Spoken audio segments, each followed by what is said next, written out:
ए भाइ घुमन त्यो प्याज त अहिले सबै सक्यो त्यहाँ प्याज छ कि छैन अरू प्याज छ कि छैन छैन भने 1 किलो जस्तो प्याज अहिले भन्यो अब त्यसलाई चाहिँ अहिले चाहिँ जति खाता हुन्छ त्यसमा चाहिँ तपाईँले राख्यो गरेर पछि ट्यागमा कभर गर्दै हुन्न होइन अनि यो 5 वाला र यो 2 वाला छ नि त्यसलाई अब चाहिँ डेट एक्सपायर भयो भनेदेखि रनिङमा राख्नु पर्यो 5 हाने यसलाई 8 राख्ने हाने अब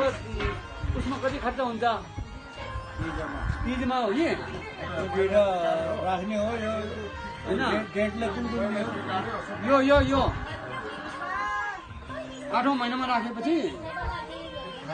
हामीले ठिकै भयो यो बचेको जति 30 को बादमा यहाँ हाम्रो के पो छ त काका सुवेदार साहबले यो के हो यो अब त्यो कम्बाइन त्यो दानाको दानाको भाडा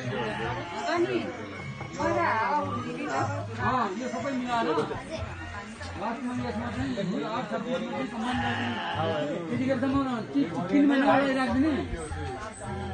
त्यही 3 महिनामा लाग्यो भने कम्बाइन गर्न एउटा लिस्ट बनाउनु